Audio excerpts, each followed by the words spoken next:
tá?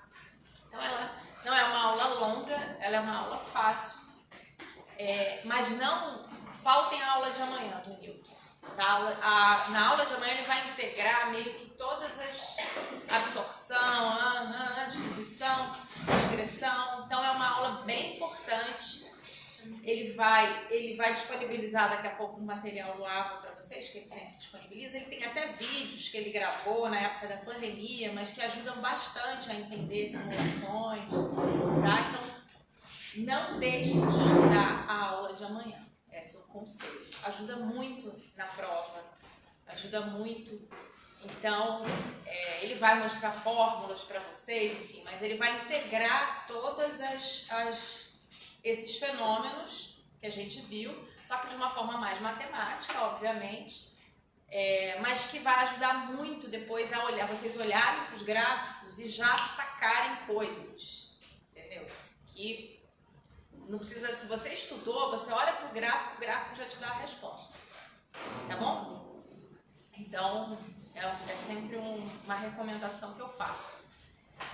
Não faltar aula, e se não der para vir, depois não deixar de estudar o material que ele disponibiliza no ar, tá? Que é bem importante para ajudar vocês a entenderem a integração, né, de todos esses fenômenos farmacocinéticos. Então, vocês viram semana passada, com a Rosane, distribuição, biotransformação, né? Hoje a gente vai ver excreção. Então, eu já dei alguns spoilers nas primeiras aulas, mas a excreção, ela estuda o quê? Qual o principal órgão excretor? O rim, né? E ela estuda, então, os fenômenos que... A excreção está dentro do guarda-chuva e eliminação, não só a eliminação, não só a excreção, né? A biotransformação, dependendo do caso, também pode estar nesse guarda-chuva da eliminação, mas ela estuda os fenômenos que fazem o que com o fármaco? Levam ele de onde para onde? De dentro para fora do organismo, né? Então, excretar é isso. A aula da Rosane, né, não está disponível no AVA, mas eu já falei com ela, então ela já disponibilizou a biotransformação, essa aula já está disponível, falta só a distribuição. E eu vou colocar também ao longo da semana o seminário da semana que vem, o roteiro do seminário da semana que vem, tá? Não vou mandar e-mail avisando não, porque agora vocês já sabem, é só olhar lá, tá? Bom, isso aqui é um spoiler que eu dei para vocês, e a Rosane, como vocês tiveram aulas de biotransformação ontem, vou até tirar daqui, só para vocês verem se vocês sabem. Lembram da Rosane, semana passada, foi ontem? A biotransformação faz o que com o fármaco, de forma geral, em termos de hidrossolubilidade e lipossolubilidade? Transforma ele numa molécula mais... Aí eu não sei se ela falou isso, mas aí eu estou falando agora. Isso facilita a eliminação pelos rins. Ela falou isso? Eu também já tinha falado. Tinha. Então, a pergunta que eu quero que vocês respondam, ou que vocês saibam responder no final desta aula de hoje, é por quê? Por que que... Então, se vocês saírem dessa aula sabendo responder essa pergunta, vocês atingiram o objetivo da aula. Por que que o processo de biotransformação, no sentido de tornar um fármaco mais hidrossolúvel, favorece o processo de eliminação pelos rins, sobretudo, que é o principal órgão excretor?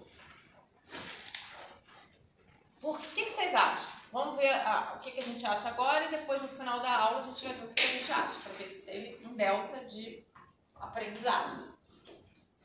O que acontece nesse processo de excreção renal, onde os fármacos mais hidrossolúveis são mais facilmente excretados do que os lipossolúveis? O que vocês imaginam que acontece? Acontecer alguma coisa? Claro. Passa, todo mundo passa, né? Pela alça, mas o que acontece? Os lipossolúveis acabam reabsorvendo mais. Reabsorvendo onde? Mais ou menos, está chegando aí. Onde? Como assim reabsorvendo? Fale mais sobre reabsorção. Se reabsorveu, foi para onde, saiu para onde? O fármaco é filtrado no glomérulo renal, e aí, só que na alça de Henle ele é reabsorvido. Como ele é mais hidrossolúvel, ele acaba não sendo, não é reabsorvido. Por quê? Porque quando ele é hidrossolúvel, ele mais específico. Não, chegou bem perto. O fato da alça ela ser impermeável, água. Não, ela tem aquaporina. A alça de Henle tem aquaporina. A água sai. Então, chegaram bem perto. Ótimo. Agora, durante a aula, a gente vai ver um pouco mais isso em detalhes, mas é mais ou menos por aí mesmo. Tá? Passa por um processo que acontece na alça de Henle, que envolve difusão passiva, que envolve reabsorção de água pela aquaporina nos túbulos, né, na alça de Henle descendente, tá? É mais ou menos por aí. Grau de ionização, a gente vai falar de tudo isso de novo. Como é que o grau de ionização influencia esse processo, blá, blá, blá, blá. Coisa que você já viu, só que é aplicado à absorção, por exemplo, ou à distribuição. Mas que agora a gente vai aplicar ao processo excretor, tá? E, obviamente, a gente não pode deixar de falar do rim. Esses primeiros slides aqui eu vou pular porque vocês já tiveram aula de distribuição e de biotransformação, então eles ficam meio que irrelevantes. É só mesmo para contextualizar se essa aula de excreção é dada antes da biotransformação e distribuição. Então, o que seria a excreção? Né? A excreção estuda isso aqui, o processo que leva o fármaco para fora do corpo, em poucas palavras.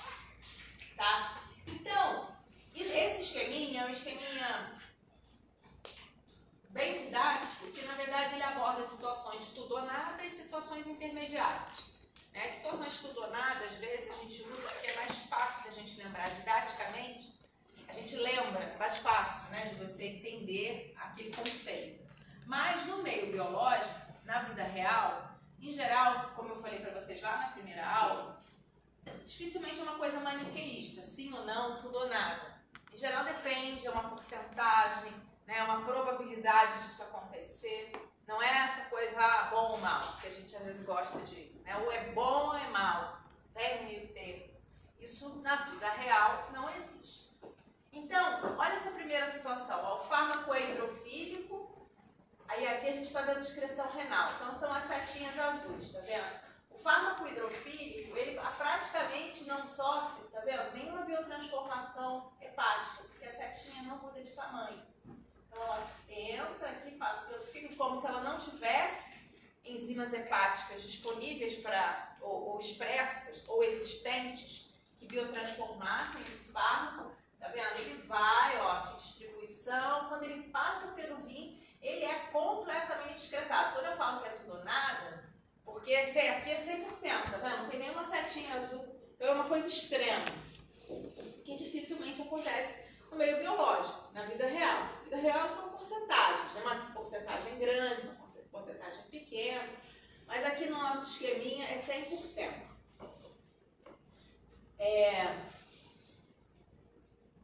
Nessa situação aqui, do lado, ele é um fármaco lipofílico, que também sofre nenhuma biotransformação hepática, então aqui são as setinhas laranjas, tá vendo? Ele entra, ele passa pelo fígado, as setinhas continuam do mesmo tamanho. Aí ele vai, passa pelo rim, tá vendo? Olha a diferença. O hidrofílico foi 100% excretado e esse aqui foi 100% não excretado. Então são aquelas situações extremas que caem naquela discussão. Por que os fármacos mais hidrofílicos são mais facilmente excretados?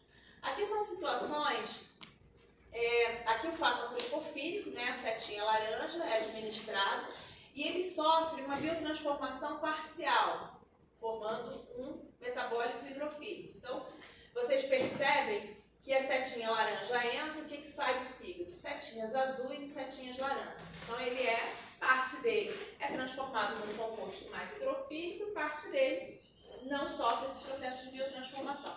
Quando isso tudo passa pelo rim, tá vendo? Só os azuis são excretados. Os laranjas continuam, vão para um novo ciclo de passagem pelo fígado, né? À medida que esse sangue passa pelo fígado, e sofre provavelmente um novo processo. E nessa situação, ó, o fármaco lipofílico ele é rapidamente biotransformado ou completamente biotransformado pelo fígado em um metabólito mais hidrofílico. Enfim, passou aqui no fígado, só saiu setinha azul, que também é ser extremo, né? A situação mais real, a princípio, é essa aqui. Se a gente tiver que colocar no contexto de vida real. E aí, só as setinhas azuis são eliminadas, excretadas. Então, tudo isso aí para dizer, são diferentes situações, no final, todas elas nos dizem isso que eu acabei de falar para vocês, que os fármacos mais hidrofílicos são mais facilmente excretados pelo rim, enquanto os mais hidrofílicos podem não ser, em maior ou menor proporção, dependendo do fármaco, da lipofilicidade desse fármaco, etc, coisas que a gente vai ver ao longo da aula. A gente não podia deixar de falar do néfron. Relembrar, tá, gente? Isso aqui eu vou usar só as informações, não vou dar uma aula de fisiologia renal, porque vocês já tiveram. É só relembrar alguns aspectos que vão ser importantes para a gente entender algumas coisas a respeito da farmacologia. Então, esse aqui é o néfron. Em geral, ele tem uma parte cortical e uma parte medular, né, no rim. Essa é a cápsula de Volva. Então, o que acontece? Todo o sangue entra no rim, vai passar por esse processo de filtração glomerular. Filtração glomerular acontece aqui. Então, você tem um enovelado de capilares aqui. Como é que são os capilares renais? Assim como os hepáticos. Fenestrados. Então, aí é lembrar, acho que lá da histologia, não sei, mas eu acho que eu aprendi isso na histologia, que os leitos vasculares, eles são diferentes. Então, existem leitos vasculares que têm junções oclusivas, como, por exemplo, os capilares cerebrais, além da barreira hematocefálica, né? Tem capilares dos músculos, tem capilares renais e hepáticos. Os renais e hepáticos, sobretudo, eles têm uma característica de serem fenestrados, ou seja, você tem espaços grandes entre as células endoteliais. E coisas que estão no sangue acabam passando mais facilmente ou sendo distribuídas. Vocês tiveram aula de distribuição também, vocês já devem, né? Mas ele deve ter comentado isso com vocês. Então, o do rim, ele é um capilar fenestrado. Várias coisas passam. Então, nesse ponto aqui, vocês acreditam que seja uma limitação? O fármaco lipofílico tem mais dificuldade de ser filtrado ou sofrer o processo de filtração glomerular do que o capilar, do que o fármaco hidrofílico? Ou não faz diferença?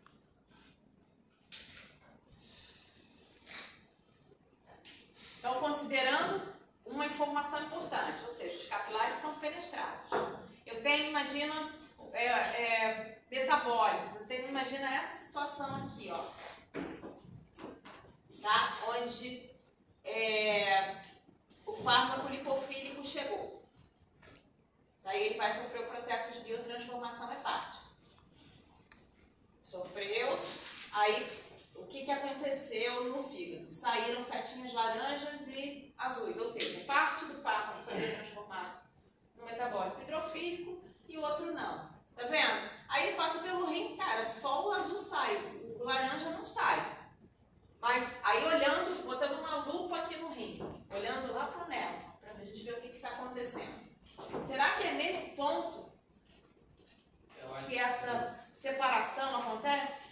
Eu acho que não, porque aí no glomérulo tem aqueles podócitos, e já que eles são hidrofílicos, eles têm facilidade de atravessar a membrana. O hidrofílico vai passar pela fenestra.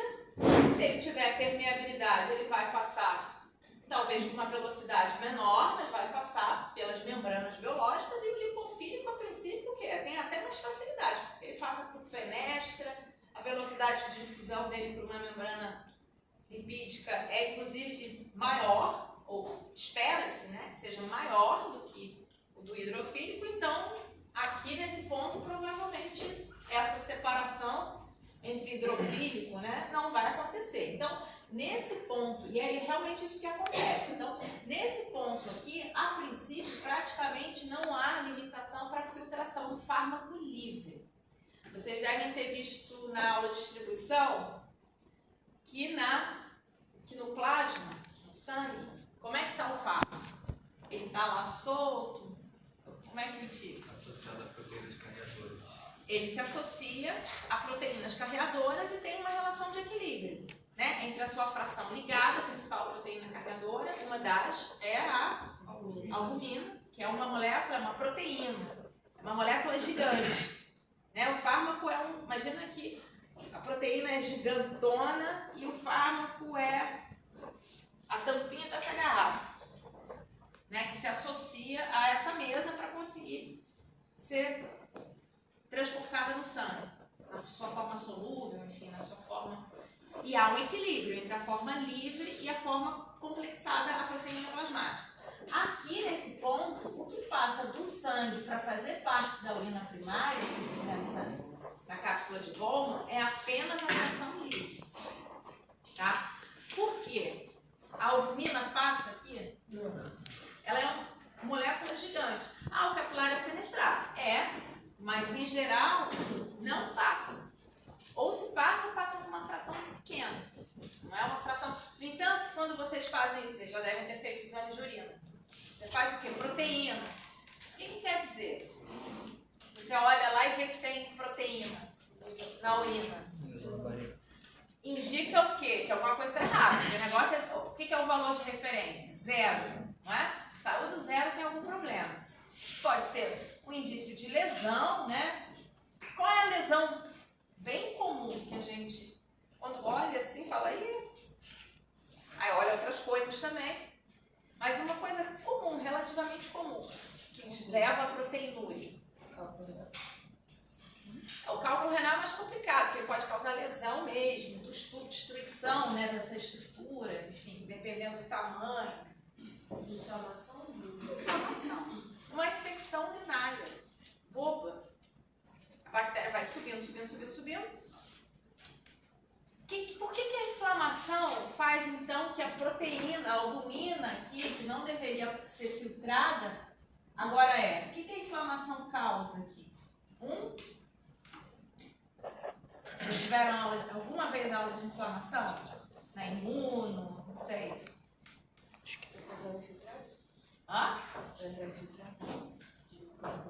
Tem um processo celular, mas o que faz a albumina sair do sangue e passar para cá?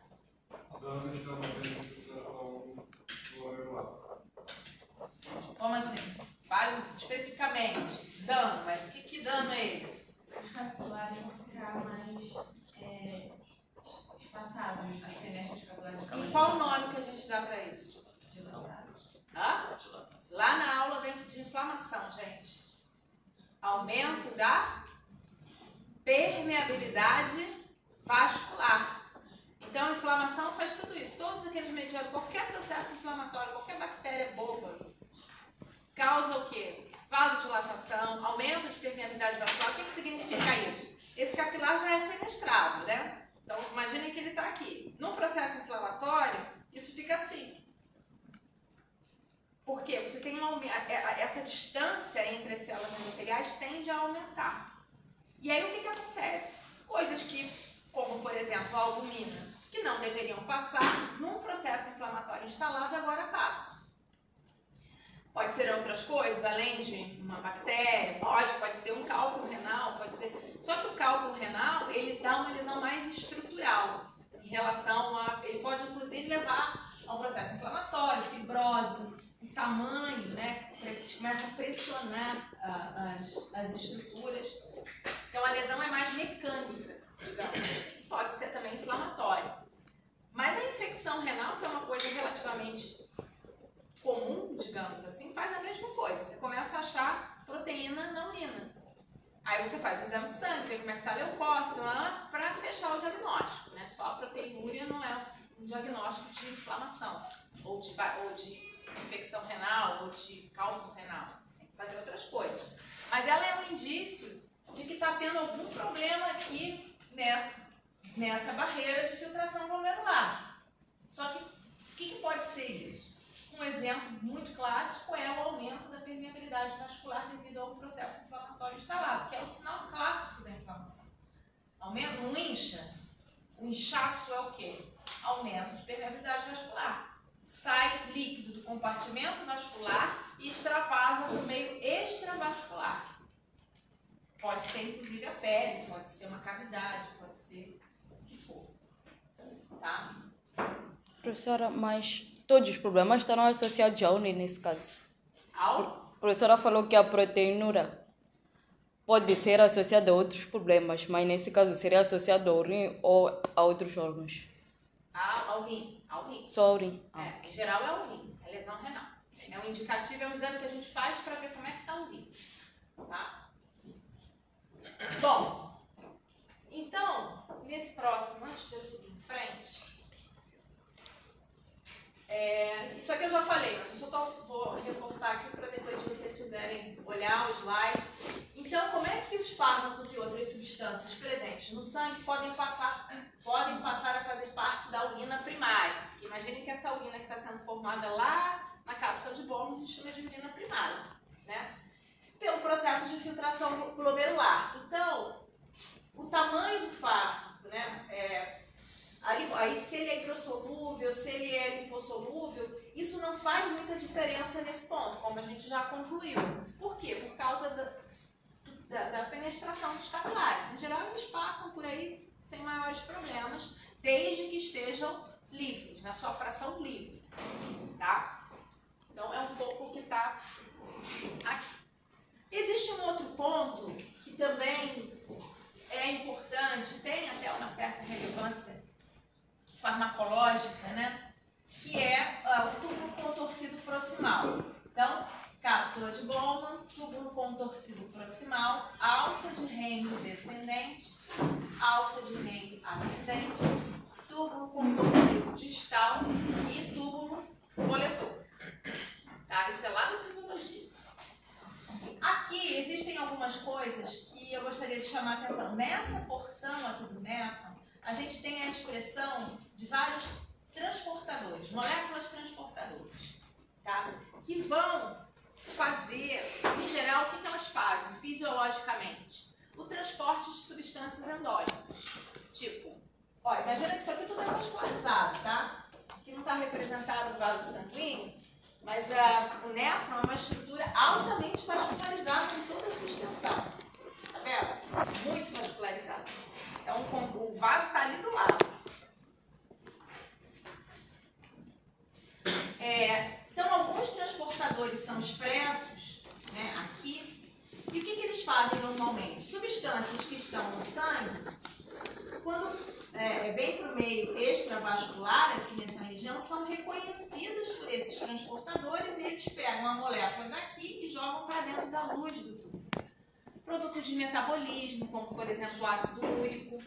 Tá? O ácido úrico é um produto de metabolismo, de purinos, né? Então o que ele faz? A gente precisa eliminar esses metabólicos. O ácido úrico ele não é filtrado aqui? Ele é filtrado aqui também. Mas ele também sofre esse processo que a gente chama, esse processo de reconhecimento do fármaco ou de uma substância endógena aqui e transporte dela para dentro da luz do túbulo, a gente chama de secreção tubular. Tá? Então, secreção tubular, quando vocês ouvirem a palavra secreção tubular, é um processo que está acontecendo aqui e que pode transportar fisiologicamente, né? Para que existem esses transportadores? Por que a gente expressa? As substâncias endógenas. Só que isso pode fazer um reconhecimento cruzado com fármacos também. E aí o que acontece? Quando você toma um fármaco que compete, por exemplo, com o ácido úrico, por esse processo de secreção tubular. O que acontece com a concentração de ácido úrico no sangue? Em geral, aumenta. Mas o ácido úrico não pode ser filtrado? Pode, mas assim, o clearance, né? A eliminação, estou falando clearance aqui, que é uma palavra que vocês vão ouvir muito. Clearance, em geral, é sinônimo para eliminação. Clearance renal, então é a eliminação que acontece no rim. Clearance hepático é a eliminação que acontece no fígado. Clearance intestinal, que pode acontecer, que às vezes esse processo de eliminação do fármaco, às vezes acontece no próprio intestino, no momento que ele está sendo absorvido, parte acaba sendo eliminado. Então, clearance seria um sinônimo para eliminação. Então, sempre que vocês ouvirem a palavra clearance, traduzam para eliminação.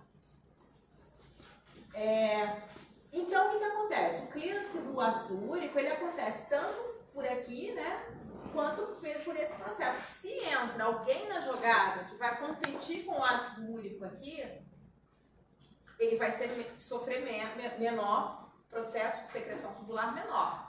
E aí, o que acontece com a concentração dele no sangue? Aumenta. A gente também não faz lá ácido úrico? Exames. Então, o ácido úrico, em geral, também indica... E por que é importante quando a gente vai fazer os exames, a gente pergunta, você está tomando algum medicamento? Qual é o medicamento? Por quê? Porque existem alguns fármacos que competem por esse transportador do ácido com o ácido úrico. Então, se você toma anti-inflamatórios não esteroidais, por exemplo, fazem isso. Então, se em todo caso eu tomei anti-inflamatório não esteroidal, meu ácido úrico vai subir, não necessariamente, mas se você já tiver algum grau de comprometimento renal, ou se você estiver tomando altas doses desse anti-inflamatório ou por muito tempo, pode ser que você tenha alterações desses níveis de ácido úrico que são explicadas pela medicação que você está tomando. No esquema ele está mostrando a pressão de dentro do túbulo para o lado de fora. Não, isso aqui é outra coisa. Isso aqui ele está relacionando aos transportadores, né? Esquece isso aqui. Então o ácido úrico está vindo de fora para dentro do... Deixa eu ver se tem aqui. É porque eu não tenho um esqueminha representando. Mas tá vendo? A secreção tubular. Na verdade, esses transportadores, eles estão aqui e aí o sangue está aqui, né? Aí, veja bem, ácido úrico estava aqui, eventualmente foi para o meio intersticial, esse transportador que está na membrana do túbulo, reconheceu ele no meio intersticial e jogou para dentro da luz do túbulo. É uma secreção tubular. Entendam, secreção tubular como secreção para dentro do túbulo contorcido proximal. Tá? Então, aqui, ó, tem blá blá blá, né? Podem, além da filtração glomerular, eles podem passar para a urina por secreção tubular ativa. É um processo ativo, tá vendo? Mediado por transportadores. Olha só, anti-inflamatórios não esteroidais, antibióticos, em geral, eles também eles são reconhecidos por reação cruzada por esses transportadores. Em geral, não tem maiores implicações. A implicação, ela vai mais no sentido de que esse fármaco pode influenciar na eliminação de outro ou de alguma molécula endógena. O que pode explicar algumas alterações, por exemplo, que a gente vê em exames clínicos. Tá? Então, por exemplo, se você está tomando um antibiótico por longo tempo, anti-inflamatórios não esteroidais por longo tempo, você pode ter um aumento sanguíneo de ácido úrico. Por que aumentar ácido úrico? Você tem que colocar uma lupinha lá e ficar monitorando o paciente. Que é ácido. Não. Antes fosse só isso. Ele pode... Oi? Pode precipitar? Aonde?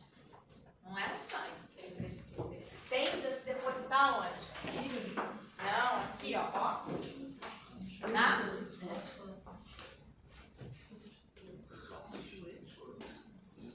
Nas articulações. Formando gota. Vocês já ouviram falar de gota? Gota a gota, gente, é uma doença crônica, em geral, uma doença reumática. Que tem fatores reumatoides, a pessoa pode ter uma predisposição, mas na verdade você tem o quê? Uma deposição de cristais de urato na articulação. É como se tivesse uma areia. Então, esse movimento que deveria ser lubrificado, smooth, né? Suave, né? Lubrificado, né? Começa crack, e dói muito. Dói e se instala um processo inflamatório. Ele vira uma bola de inflamação, porque aquele cristal de urato sai rasgando tudo. Qual fala que você falou que compete por Antibióticos, de uma forma geral, e anti-inflamatórios não esteroidais. Quem são os anti-inflamatórios não esteroidais? Diclofenaco, ibuprofeno, esses aí que a gente vende aí, venda livre. tá? E entendam que uma pessoa que tem doença reumática, em geral, ela toma muitos anti-inflamatórios, porque ela tem muitas dores. Em geral, não vem só sozinha, começa com uma artrite, daqui a pouco vira uma artrose, daqui a pouco vira uma gota. Então, ela já tem, em geral, um histórico de tratamento com anti-inflamatórios não esteroidais. Então, ela tem que estar sempre monitorando o ácido úrico, porque ela tem tendência a ter provavelmente ter histórico familiar de gota. E aí é uma doença, não mata, mas causa muita morbidade, né? O indivíduo fica com muita dor, dificuldade de locomoção, aquele histórico, né, que a gente conhece. Então, ou pelo menos talvez alguns de vocês conheçam, porque não é. Então, nesse sentido, por que a gente está vendo isso nessa aula? Não é um alvo terapêutico, não, né, esses transportadores. Mas eles passam por quê? Por alterações que podem complicar ou contribuir para o desenvolvimento de alguma doença, no caso a gota. Tá? Esse exemplo aqui, pra vocês terem uma ideia, eu gosto sempre de dar ele, porque ele passa por um histórico que é interessante a gente também se ligar, porque passa pela farmacotécnica, né? Antigamente, por exemplo, penicilina. Hoje em dia a gente nem usa muito penicilina, porque penicilina mesmo, né? A gente usa outros beta-lactâmicos, mas que não seja a penicilina em si, porque a maior parte das bactérias já estão resistentes. Mas, enfim, ao longo da história, se usava muito penicilina para tratar sífilis. Sífilis é uma doença sexualmente transmissível, né? E que ela precisa ser tratada de longo tratamento. Então, você precisa tomar um antibiótico por algum tempo, mas isso são meses e tal. E o que acontecia? E o que acontece? Né? E por que hoje a gente tem resistência à penicilina, muitas vezes? Porque você começa a tomar, às vezes esquece de tomar, né? Ou então para de tomar, porque, enfim, por razões as mais diversas. E nesse meio tempo, você não eliminou todas as bactérias. E as bactérias que ficaram ali, elas se tornam resistentes à penicilina, né? Ou a qualquer antibiótico que você esteja tomando. Então, ao longo da história, quando se descobriu a penicilina, foi, opa, agora a gente não morre mais. E todo mundo tomando penicilina. Só que a penicilina, no caso da sífilis, que é uma doença que você precisa manter uma concentração plasmática mais constante ao longo do tempo, para que você evite resistência bacteriana, não se tinha a farmacotécnica que a gente tem hoje. Hoje, o que a gente faz com antibiótico? Com a bezetacil, por exemplo. A gente coloca o quê? Lá na primeira aula. Você faz uma intramuscular em veículo oleoso. Isso vai liberando lentamente, né? Você não precisa tomar uma injeção todo dia, né? Ou tomar o fármaco todo dia. Você garante que você tem uma estabilidade de concentração plasmática ao longo de um tempo. Existem outros recursos também, que vão encarecendo, né? À medida que você vai colocando em formas farmacêuticas de liberação lenta. Mas hoje a gente ainda tem opções. Antigamente não tinha nenhuma opção farmacotécnica. Era só mesmo tomar penicilina. O que eles faziam? Na tentativa de manter isso, um pouco melhorar, né, esse cenário, eles associavam o uso de penicilina com probenecid. Probenecid não tem efeito nenhum biológico, tá? A princípio, não atua em nenhum receptor, a gente pode considerar ele até como uma substância inerte do ponto de vista farmacodinâmico. Ele não causa nenhum efeito celular, não desencadeia nenhuma sinalização. Mas o probenecid, o que ele faz? Ele sofre o processo de secreção tubular. Eu até coloco aqui, tá? Ele compete com a penicilina pelo transportador nessa porção do túbulo contorcido proximal. Então, você você dando a penicilina sozinha ou a penicilina associada ao probenecid, nessa situação aqui, você aumenta o tempo de meia-vida dela. Amanhã vocês vão saber com o Newton detalhes sobre o tempo que vão ser apresentados, o tempo de meia-vida, como se calcula. Mas é o quê? O tempo de permanência desse fármaco no sangue. Aumenta esse tempo de permanência.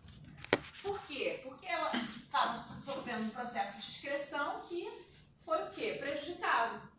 O que é prolongado devido à competição que o probenicídio faz. Ah, é a coisa mais maravilhosa do mundo? Não, gente. Óbvio que tem, né? Essa estratégia não era das melhores, mas era o que se tinha na época.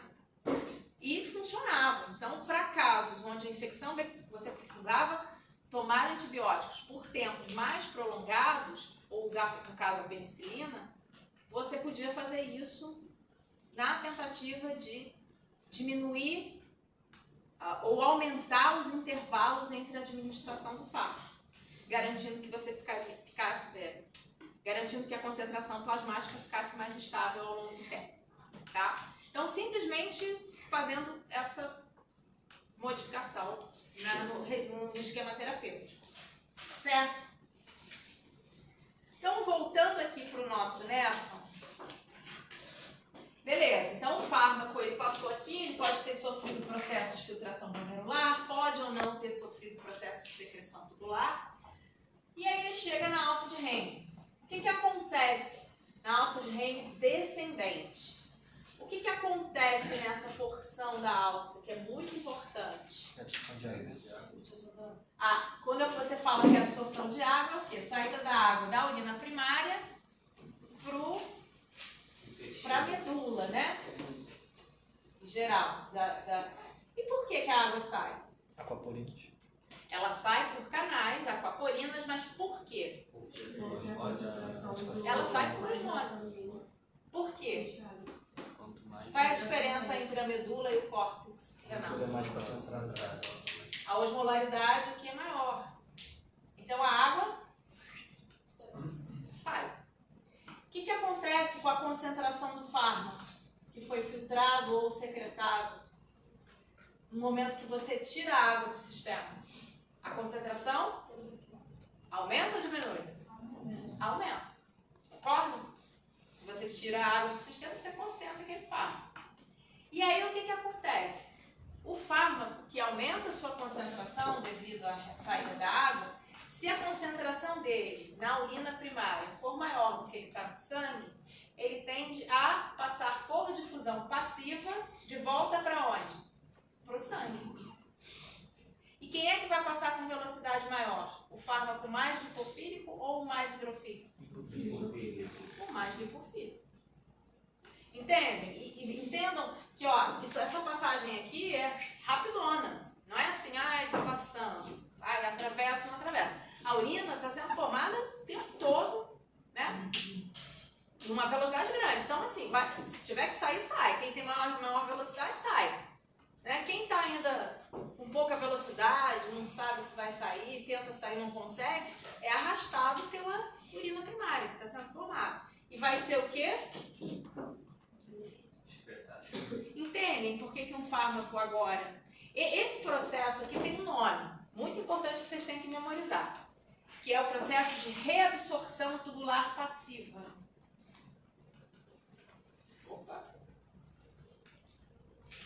Reabsorção tubular passiva. Então, quando vocês ouvirem este nome aqui, está se referindo a esse processo que acontece na alça de Henle descendente, tá? Que envolve a passagem do fármaco da urina primária de volta para o sangue por uma diferença, por um gradiente de concentração, então é um processo passivo, certo? E porque saiu água por aquaporina. Aí concentrou, volta. E aí, aquelas regrinhas de permeabilidade que a gente cansou de ver para absorção valem para a excreção, só que ao contrário. Agora não é de fora para dentro, agora é da onde? É de dentro do néfron, do túbulo, para o sangue. E o que não passa é excretado. Tá?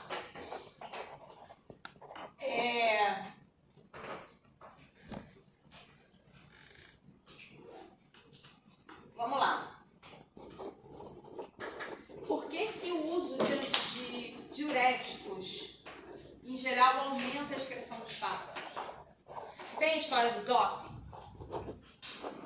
Tem várias coisas lá que você pega o atleta de surpresa e faz exames de várias coisas.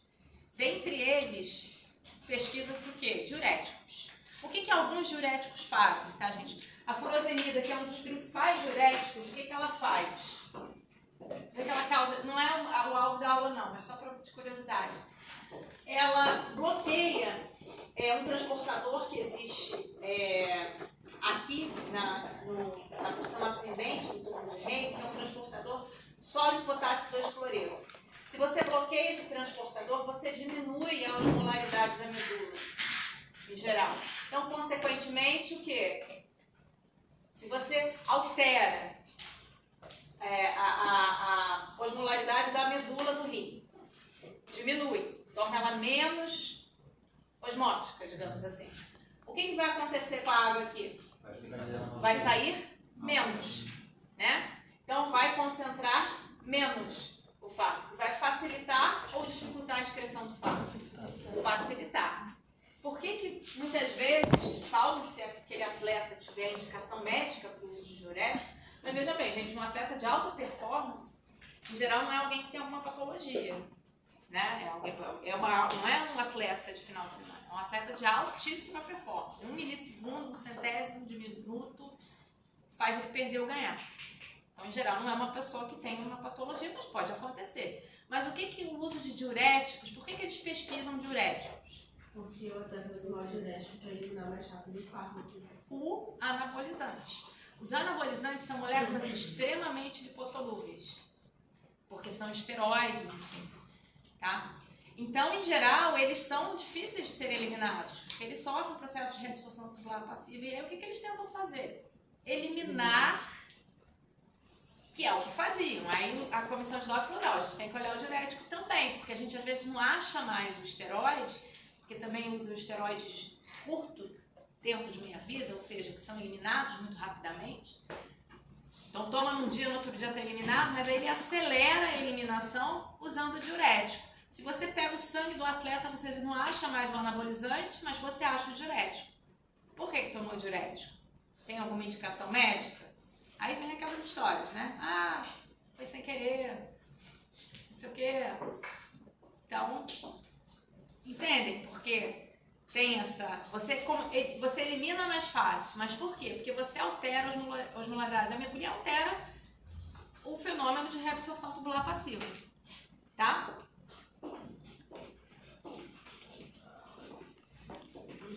Bom, ainda dentro desse raciocínio, vamos olhar agora, não vou lá no slide agora não, vamos fazer o raciocínio primeiro.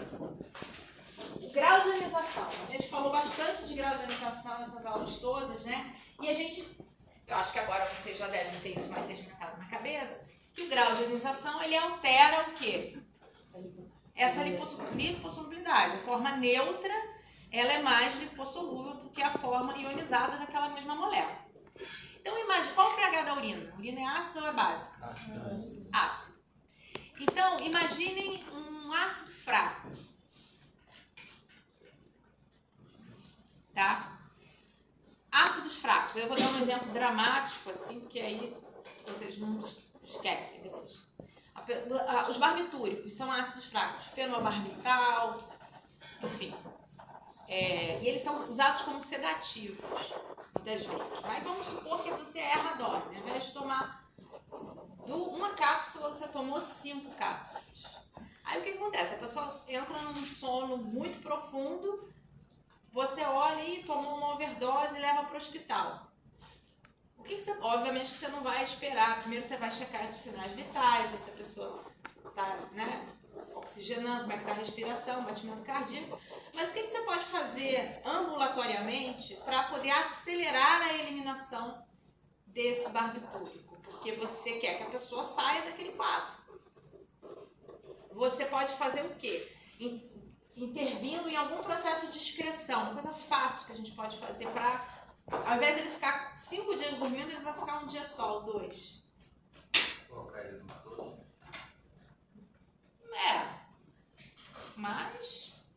Mas o que a gente pode fazer com o processo, o que a gente pode fazer com a urina, gente? A gente não pode modificar o pH da urina para acelerar esse processo de excreção? Explorando tudo que a gente viu em relação a grau de ionização? Barbitúricos são ácidos fracos. O que a gente pode fazer com a urina? A urina já é ácida.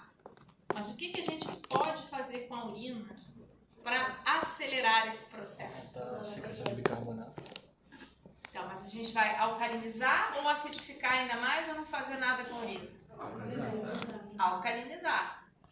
E a gente pode fazer isso com bicarbonato de sódio. Você causa uma alcalose metabólica, mas é transiente, porque o tampão, o sangue é tampão, né? E o rim corrigem isso rapidamente. Para você não ficar com alcalose metabólica, que é péssimo, assim como a acidose também. Deve ser rapidamente corrigido. Só que aí o que acontece com a urina? O pH de 5, eu acho, vai para 7, 8. Então, no pH, imaginem que aqui você tem um ácido fraco. Aí você modifica o pH da urina, ele se torna básico, essa urina primária está básica. O ácido no pH básico, você tem um predomínio de formas neutras ou ionizadas desse barbitúrico, que é um ácido fraco. Ionizadas. Então, a velocidade de permeação, de difusão de uma molécula carregada, ela é menor do que da molécula neutra. Então, o que acontece aqui? Ele vai sofrer menos o processo de reabsorção tubular passiva devido à presença, ao predomínio de formas ionizadas na urina primária, e isso vai ser o quê? Mais excretado na urina. Certo? Então você pode brincar com o pH da urina para alterar. E se você acidificar ainda mais a urina desse paciente que tomou uma overdose de barbitúricos, que são ácidos fracos? Você vai piorar, né? Ao invés de ele dormir 5 dias, ele vai dormir 7. Se você não matá-lo. Tá? E se for ao raciocínio contrário? Tipo, anfetaminas. Anfetaminas têm um potencial toxicológico grande. Eu não sei se eu já falei isso aqui pra vocês, mas eu vou falar em algum momento no curso. Tá? As anfetaminas têm uso terapêutico, sim, mas ela também pode ser usada como droga de abuso. O que faz um fármaco ser bom ou mal não é ele. É o uso que a gente faz dele. Tá? Quando a gente usa para o bem, para corrigir uma situação patológica e tal, em busca da homeostase, ele é terapêutico, uso terapêutico.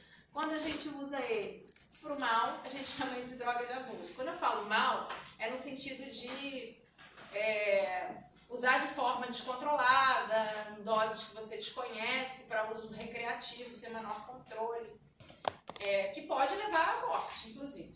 Né? Esse é o maior problema, na verdade. Então, as anfetaminas caem nessa categoria. Elas têm uso terapêutico, mas também têm uso como droga de abuso. Êxtase, metanfetamina, MD, é tudo anfetamina, gente. O maior problema é você ter um aumento de pressão arterial, um pico de pressão arterial, um AVC, um infarto, enfim, morrer por conta disso. Mas elas são bases fracas. Anfetaminas, aminas, bases fracas. Chegou o paciente na emergência. O coleguinha falou assim, tomou êxtase, tomou MT. O que você pensa? É óbvio, você vai olhar a pressão arterial, porque as anfetaminas, vocês vão ver isso mais lá pra frente, elas levam a um aumento da liberação de catecolaminas, de aminas biogênicas, que é noradrenalina, dopamina, enfim. A noradrenalina especificamente tem mais a ver com o aumento da pressão arterial. Então você vai checar a pressão arterial, você vai jogar a luzinha no olho do paciente. Por que você joga a luzinha? O que você olha na hora que você joga a luzinha? Vocês não viram no filme? Vou jogar a luzinha. Pra quê? Da pupila. A pupila é quem aqui? No olho. Tem a íris, que é a parte colorida ou não, né? Em várias cores. E a pupila é quem? É aquela bolinha pretinha. E que ela faz o quê? Vocês já devem ter visto isso, né? Quando ela dilata, midríase. Quando ela diminui, miose. Vocês vão aprender esses nomes lá na segunda parte do curso. Mas a adrenalina, né, o uso de anfetaminas, assim como de cocaína também, que também é uma amina, faz o quê? Libera noradrenalina, adrenalina, além de outros neurotransmissores, de forma ficava lá. E o reflexo que se tem, né? O que a adrenalina faz? A noradrenalina faz no músculo circular da íris? Midríase. Então, esse indivíduo, em geral, está midriático. Você joga a luzinha, aí ele não faz miose. Porque ela controla a entrada e saída da luz. Então, quando você joga a luz, de forma involuntária, você diminui o tamanho da pupila. Então, quando você joga a luz e o cara continua midriático, significa que ele está provavelmente intoxicado com alguma coisa que passa por liberação de noradrenalina. Pode ser, inclusive, cocaína, pode ser anfetamina. Aí você controla a pressão arterial e aí você quer desintoxicar a pessoa, para ela sair daquele quadro ali o quanto antes, daquela situação de risco, que aí realmente tem um risco grande de morte, inclusive. O que você faz com a urina dela? Óbvio que você não vai ser a primeira coisa que você vai fazer. A primeira coisa que você vai fazer vai ser controlar a pressão arterial. Mas depois, o que você pode fazer para acidificar com bicarbonato de sódio? Mesma coisa, via intravenosa, que a pessoa está provavelmente, vai tomar um. Não. Uma via parenteral, em geral intravenosa, causa uma transitória acidose metabólica, que é rapidamente corrigida pelo tampão do sangue e pelo rim. Urina fica um pouco mais ácida do que e facilita. Então, a amina, uma base fraca no pH mais ácido da urina, faz o quê? Há um predomínio de formas neutras ou ionizadas da anfetamina. Ionizada. Então, a velocidade de difusão aqui vai ser o quê? Menor do que se você não tivesse alterado o pH. E aí você vai ter o quê? E aí tá passando a urina. Maior excreção, mais rápido se intoxica. Certo? Então você diminui o processo de reabsorção tubular passiva facilitando a excreção. Entendem agora porque fármacos mais lipossolúveis têm uma dificuldade para serem excretados? Pode ser inclusive o mesmo fármaco, a mesma molécula. Se ele está na sua forma neutra ou na sua forma ionizada, vai ter diferença. Ele vai ser mais rapidamente eliminado se ele estiver na sua forma ionizada. Por isso aqui. Tá? Essa é a parte... Se vocês entenderam até agora, vocês entenderam praticamente tudo da aula. Pode repetir a parte de alcalinização da urina para eliminar a ácido? Então, não entendi como funciona. É a mesma coisa do fármaco ácido. Fármaco básico, só que é o pensamento ao contrário. Então imagina um fenobarbital, o barbitúrico, que foi aquele primeiro exemplo, um ácido fraco. Ele chega aqui, o pH da urina é o quê? 5 ponto alguma coisa. Mas você pode ainda levar isso para baixo. O barbitúrico é um ácido fraco. Ácido fraco, um pH ácido, vai estar mais ionizado. Vai estar mais ionizado. O que você pode fazer como estratégia para aumentar a eliminação desse barbitúrico? Ou seja, diminuir o processo de reabsorção celular passiva. Alcalinizar ou acidificar ainda mais a urina? Alcalinizar. Você vai dar bicarbonato de sódio. Mas a forma neutra também não atravessaria mais rápido. Por isso que moléculas lipossolúveis são mais absorvíveis. Não, mas você não vai alcalinizar a urina? A alcalinização da urina. O fármaco é um ácido fraco. Sim. A alcalinização da urina vai fazer o que com essa... Alcalinizou a urina, vai ter um predomínio de formas neutras ou ionizadas desse ácido fraco que está aqui na urina. Você alcalinizou a urina. É neutra? Ionizado. Ionizada, gente. Um ácido em pH básico, você aumenta a fração de moléculas ionizadas. Ácido e meio ácido aumenta a proporção de forma neutra. Base e meio básico aumenta a proporção de forma neutra. Ácido e meio básico aumenta a proporção de forma ionizada. Isso foi a primeira aula. Isso não está claro para vocês? Ou tá... Porque isso foi a absorção. Sim. Então, é uma reação ácido-base. Tá? Então, se você tem um fármaco, repetindo, um barbitúrico, que é um ácido fraco, intoxicou, tomou uma overdose, chegou no hospital, o que você pode fazer para acelerar a eliminação dele? alcalinizar a urina.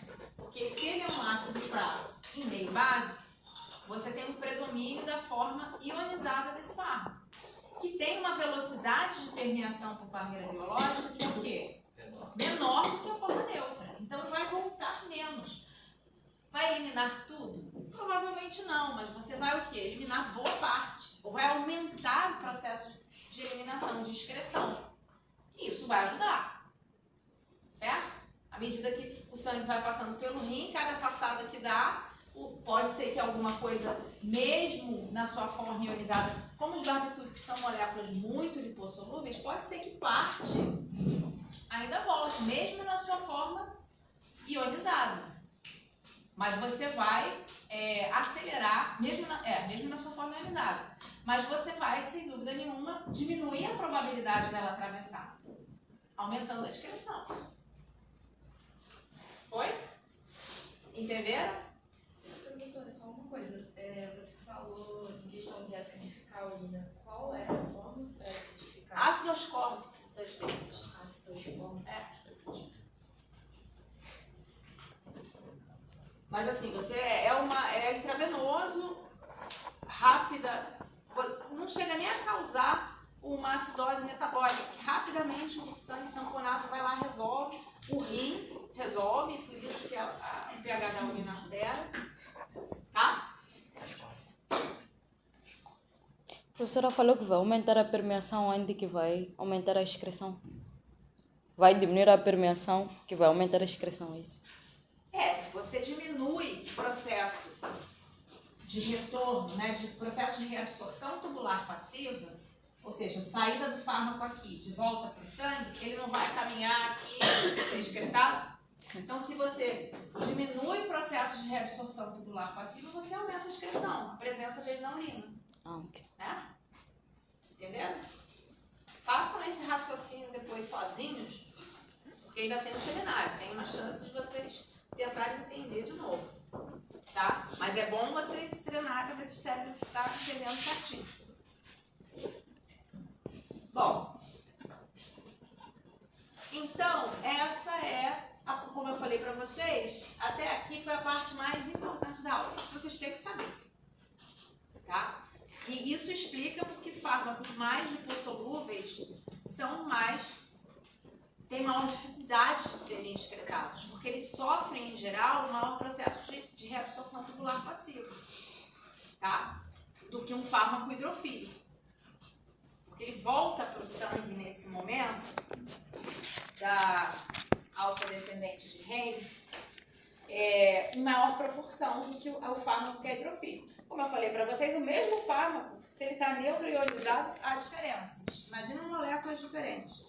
Você falou do processo de concentração do fármaco ali na medula, mas, por exemplo, um fármaco lipofílico e um hidrofílico, os dois vão ser concentrados, né? Isso. Então tem mais a ver com o fato de um ser lipossolúvel e o outro não, do que a concentração, o gradiente de concentração propriamente dito. Você lembra da lei de Fick? A lei de Fick, que é a que governa essa velocidade, ela considera as duas coisas. A diferença de concentração, né, do gradiente e o coeficiente de partição lipídio água. Então, vai influenciar mais ou menos, vai depender do coeficiente particular coeficiente de partição lipídio água de cada fármaco e dessa diferença de concentração que você acabou de falar. Mas, em geral, o mais lipossolúvel, se for tudo igual, por exemplo, se a diferença de concentração for igual, o coeficiente de partição lipídio água é diferente, mas a concentração é igual, a velocidade. Certamente o lipossolúvel vai ter uma velocidade maior. Entendeu? Agora, se for uma diferença de concentração, aí vai depender daquela equação lá, mas em geral pode-se assumir que o lipossolúvel tem mais facilidade de passar, mais velocidade de permeação. Mas nunca esqueçam da lei de Fick, tá? Lá da primeira aula mesmo, foi a aula de absorção. Então, gente, o que eu vou falar daqui pra frente, claro que é importante, a aula já tá terminando, como eu falei pra vocês, a aula não é grande, essa aula é bem pequena. Mas tem coisas que são importantes de vocês, que talvez eu não tenha falado, mas que é importante que vocês tenham essa noção. O rim é o principal órgão excretor, sem dúvida nenhuma. Sem o rim a gente morre, tá? E é uma das principais causas que levam a óbito mesmo. Falência renal, enfim. Se você não conseguir reverter, não fizer um transplante, né? Tem, claro, a hemodiálise, mas também um processo que causa uma morbidade grande. Então, o rim é essencial. Mas existem outros órgãos que fazem excreção também, que não são, às vezes, muito importantes do ponto de vista quantitativo do que você excreta, porque aí é o rim mesmo, é o rim que é o principal. Mas, por exemplo, você pode fazer excreção de fármacos por outros órgãos, tipo pulmões. Pulmões é um exemplo onde, por exemplo, fármacos que são voláteis, que são gases, anestésicos gerais, que a gente coloca ali naquela... o processo de absorção é rápido ou demorado? Por quê? Uma vascularização. É um gás que você está aplicando num local especializado em troca gasosa que tem o quê? Uma área de contato grande e vascularização. Então você tá anestesia rapidão. Aí você tira o anestésico. A eliminação também é o quê? Rápida. Os mesmos fatores que governam a entrada governam a saída no momento que você tira a administração. Então, o pulmão, ele é uma via interessante principalmente para fármacos que são voláteis, tanto para a absorção quanto para a excreção. Tá?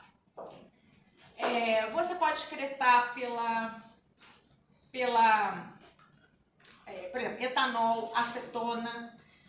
Ninguém toma acetona. Claro que não, mas, por exemplo, as pessoas que são diabéticas, muitas vezes elas formam corpos cetônicos. Vocês já devem ter visto isso na bioquímica em algum momento.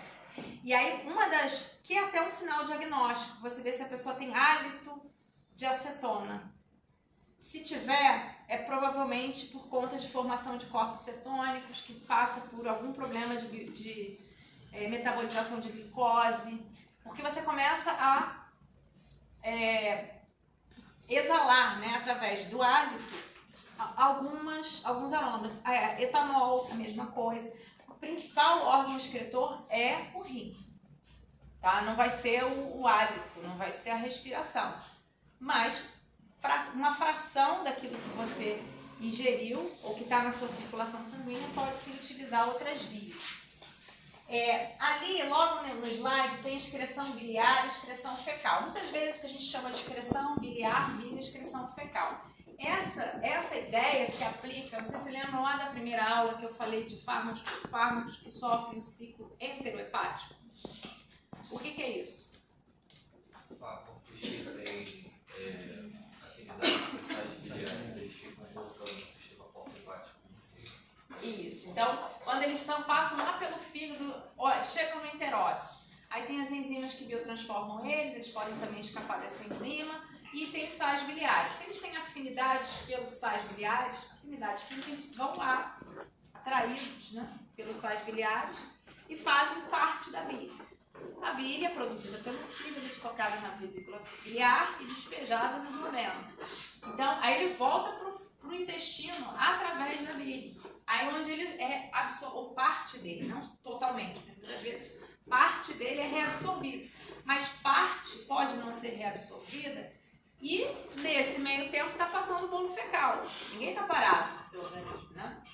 E aí muitas vezes ele entra fazendo parte do bolo fecal. Por isso que a excreção biliar e fecal, muitas vezes a biliar, na verdade, acaba virando fecal. Porque no momento que ele é despejado da bile no duodeno, parte do bolo fecal pode passar e ele ser arrastado. E você encontra frações do fármaco nas fezes, se você for lá e medir. Tá? Em geral, a excreção fecal também você encontra em fármacos que não são absorvidos ou são pobremente absorvidos. E tem fármacos que a gente usa, tem sua função para não serem absorvidos mesmo. O manitol. Vocês já ouviram falar do manitol? Alguém já fez exame de colonoscopia? Você tem que tomar manitol. Manitol, ele não é absorvido praticamente. E qual é a função dele quando você toma ele? Ele puxa a água. Ele é osmótico. Então, o que acontece? Você tem Você faz não é só uma diarreia, é uma limpeza intestinal para fazer a colonoscopia, tá? Então, ele é considerado fármaco? Ele tem um fim diagnóstico, não tem? Para usar um exame diagnóstico. Vocês se lembram daquela definição lá de medicamento, lá na primeira aula? Então, o manitol faz isso, ele não é absorvido, a função dele, a função a desempenhar dele é no intestino. E a função dele não é interagir com nenhum receptor, nem nada. É osmose. Então, toda a água que você tomar não vai ser absorvida como deveria, porque vai ficar ali com o manitol. E você elimina totalmente o manitol através da excreção fecal. Tá certo? Então, outras vias que eu já falei, eu não falei do leite materno.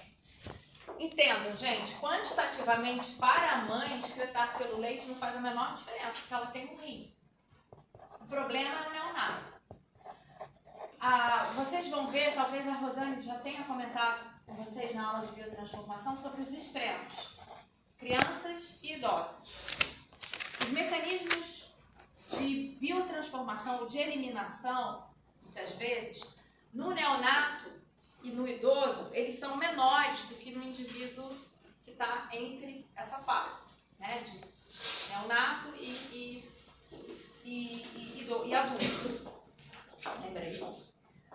Por quê? O neonato, porque ainda muitas vezes não está com todas as enzimas formadas, né? Os neonatos, às vezes, se vocês... Em algumas situações, a criança nasce e fica amarelinha, que a gente chama ictérica. O que significa? Que é extremamente comum, não tem maiores problemas, mas a criança, ela nasce e fica ictérica. Passado alguns dias, some, enfim. Mas o que significa isso?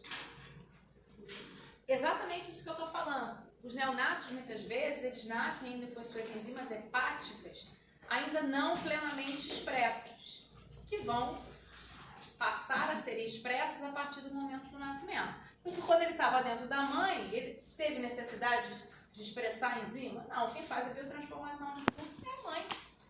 Né? O sangue todo, tudo que passa por ele, é a mãe que está biotransformando. Os metabólicos. Só no momento que ele nasce, ele tem que se virar sozinho. E às vezes as enzimas não estão lá. Vão, daqui a uns dias, estarem expressas. Às vezes já está até lá o RNA mensageiro bonitinho, só não está a proteína ainda. E aí o que acontece?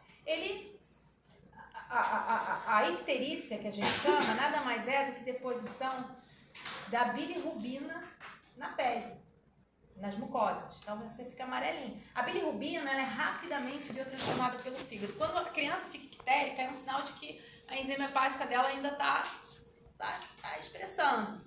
Porque nem a bile dela, que é um produto de metabolismo endógeno, ela está conseguindo metabolizar. Tá? Então, por que isso é importante? No idoso é o contrário. No idoso, é como se na criança a gente já estivesse aí no pé da montanha. Ainda não está subindo a montanha, mas vai subir. E o idoso já está descendo a montanha.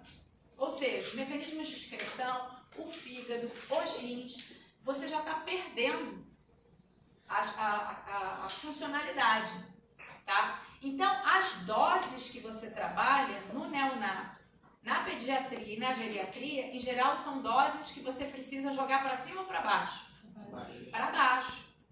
Porque senão você dá uma overdose, tá? No neonato, porque ainda não está com a sua capacidade máxima de biotransformação. E no idoso, porque já perdeu, tá? Então, o leite... Quantitativamente, ele não é importante para a mãe. Excretar, ela tem um rim. Mas, basicamente, tudo que a mãe toma ou come, passa para o leite. E o neonato só bebe o leite, a princípio. Né? E existem algumas situações, por exemplo, cloranfenicol, que é um antibiótico. Se a mãe que está amamentando toma cloranfenicol e ela amamenta, a gente causa uma síndrome que a gente chama de síndrome do bebê cinzento. O bebê vai ficando com a coloração cinza, porque ele não consegue biotransformar o cloranfenicol. Para ela, e a dose que ele recebe, mesmo que às vezes seja menor, claro, né, porque a fração da dose que passou para o leite, para ele aquilo pode ser muito tóxico, porque ele não consegue biotransformar aquilo de jeito nenhum. E se você não biotransforma, aquilo vai se depositar em algum lugar. E nesse caso, pode se depositar na pele, no sistema nervoso central. Então, se você está amamentando e precisa tomar cloranfenicol, você tem que parar de amamentar. Ou tomar uma outra coisa. Tá? Então, do ponto de vista quantitativo, é importante para o neonato, não para a mãe. Certo? Mas por essas razões, por conta dele ainda não ter essas enzimas hepáticas formadas, que vão ser formadas, mas que você não pode fazer nenhuma besteira ali nesse começo, uso principalmente sem prescrição médica, porque às vezes a pessoa toma e não tem problema nenhum. Tem sim. Se você está amamentando, todo cuidado, porque você pode estar prejudicando a criança, simplesmente porque ela não tem as enzimas ainda expressas para biotransformar. Tá? Uma outra coisa que eu queria comentar com vocês é a avaliação da função renal. Queria chamar a atenção para a creatinina, tá? A inulina, ela é menos utilizada. Eu nem vou falar muito dela, porque se vocês olharem todos esses parâmetros farmacocinéticos que a gente falou agora, e o Nilton vai falar muito deles amanhã, tempo de meia-vida, clearance renal, clearance hepático, volume de distribuição, que vocês já viram, biodisponibilidade, que vocês já viram, eles são tabelados. E para cada fármaco, esses estudos, todo fármaco que entra no mercado, esses estudos são feitos na fase 1 dos ensaios clínicos. Então, toda farmacocinética, quando o fármaco ainda está no seu processo de desenvolvimento, ele sai do pré-clínico, né? Dos ensaios pré-clínicos, que são em animais, in vitro, né? Ensaios toxicológicos em animais. Se ele é aprovado em tudo isso, ele vai para os ensaios clínicos. Os ensaios clínicos de fase 1, em geral, avaliam biodisponibilidade, farmacocinética e segurança. Então, você tem um número X de voluntários, onde você vai administrar esse fármaco, você nem vai olhar a eficácia, né? Se está tendo efeito, se não está tendo efeito. Você vai avaliar se vai aparecer algum efeito indesejado e você vai coletar sangue para determinar todos esses parâmetros farmacocinéticos que a gente viu até agora. Fator de biodisponibilidade, volume de distribuição, clearance renal, o que mais que eu falei? Clearance hepático, tudo isso vai ser determinado através de curvas de concentração plasmática tempo. Então, não deixem de assistir a aula amanhã do Nilton. E em relação ao rim, que é a nossa, né? Se vocês olharem essas tabelas, vocês vão ver que tudo é em relação à creatinina. O clearance renal do fármaco tal é tanto em relação à creatinina, porque a creatinina é considerada referência. Então, se vocês olharem ali, a creatinina ela é livremente filtrada lá no glomérulo, então sofre o processo de filtração glomerular. Ela é um pouco sim secretada no túbulo contorcido proximal, então ela sofre o processo de secreção tubular e ela não sofre nenhuma reabsorção tubular passiva. Tá? Então ela é usada como referência. Então tem os valores padronizados de creatinina no indivíduo sadio, de não sei quantos anos, blá blá blá blá blá blá. Tá? Então, tudo que você mede para o seu fármaco, você compara com a creatinina. A creatinina não tem efeito farmacológico, ela é inerte, enfim, ela é só usada mesmo como uma referência de medida da função renal, tá? E aí você faz um ensaio com o seu fármaco e compara com a creatinina e vê se tem muita diferença, e aí você pode dizer, não é tão excretado, você administra na mesma dose que a creatinina e vê alterações na urina depois, ao longo do tempo. Se esse fármaco não está sendo excretado, está acontecendo alguma coisa. Ou ele está tendo um atraso nessa excreção. Então, será que está sofrendo um processo de reabsorção tubular passiva? Então, você consegue medir o clearance renal de um fármaco em relação ao clearance da creatinina e tabelar isso. Tá certo? Alguma dúvida? É usado para testes de função renal. Muitas vezes você pode administrar no paciente. Em geral, você faz isso com idoso ou em pacientes renais. Administra a creatinina e vai medindo ao longo do tempo a presença dela na urina. E compara com os valores de referência no indivíduo sadio. E aí consegue aferir se aquele paciente está com alguma patologia. Tá? tá? Em relação a que pode ser um processo de filtração, pode ser um processo de secreção, enfim, aí você vai ver se essa alteração é grande ou pequena e avaliar a função renal daquele paciente, tá bom? Certo? Então a aula, gente, hoje era isso, é uma aula fácil, pequena. Amanhã vai ter a integração dessas coisas todas, tudo isso, todo esse blá blá blá que a gente viu até agora. E é importante que vocês não faltem a aula de Newton aqui, a partir de 1h30. Tá bom? Então, uma curiosidade. A senhora tinha falado da questão da passa por bem quando ela está grávida,